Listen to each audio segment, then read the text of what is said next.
Alors 2006, c'était une année olympique, donc il y avait les Jeux olympiques de Turin et ça a été une année très compliquée parce que la chorégraphie que j'avais me correspondait pas du tout, je me sentais pas à l'aise dedans. Pourquoi? C'est pas vous qui l'aviez choisi? Non, on m'avait imposé la musique, on m'avait imposé la chorégraphie. C'est qui on? C'était l'entraîneur de l'époque et le chorégraphe. Mais je voulais leur faire confiance, donc je me suis laissé guider. Et puis, il y a eu la catastrophe des Jeux olympiques. Ça vous est tombé? En fait, j'étais pas prêt. J'étais une des plus grandes chances de médaille pour la France.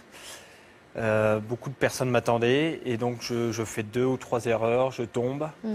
Et je termine 6e. Et là, les commentaires sont terribles. En fait, ce qui a été dur, c'est... bien sûr, j'ai été critiqué. On disait quoi? Alors, il y a eu plusieurs choses. Il y a des personnes qui ont inventé un mot, la Joubermania. Joubermania, c'était le fait de tomber.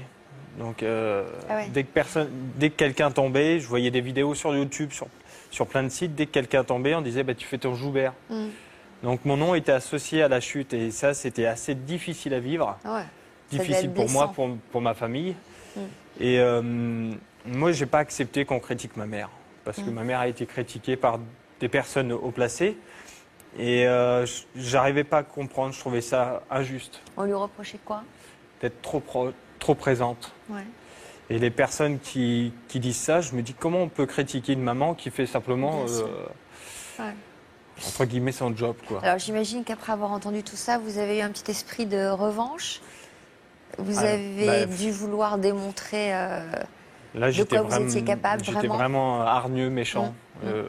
Pas envers les autres, hein, mais je me suis mis la tête dans le guidon et voilà, je n'écoutais pas ce qu'on pouvait dire sur moi et j'ai travaillé parce que je voulais qu'une chose, c'était leur démontrer qu'ils avaient tort. Et vous êtes devenu champion du monde. Voilà. Ce titre a eu un goût particulier? Oui, parce que voilà, ça a été...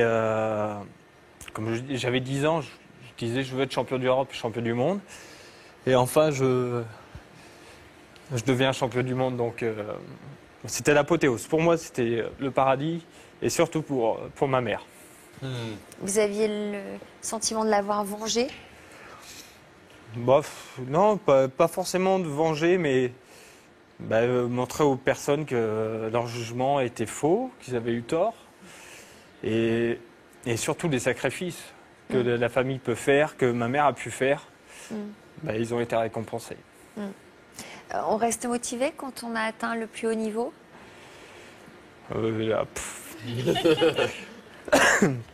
C'est vrai qu'après, c'est retombé. Hein. Dans le sens où j'avais atteint tous mes objectifs, mis à part les Jeux olympiques, mais j'ai eu du mal à me relancer. Je pense qu'il aurait fallu que je prenne quelques saisons de repos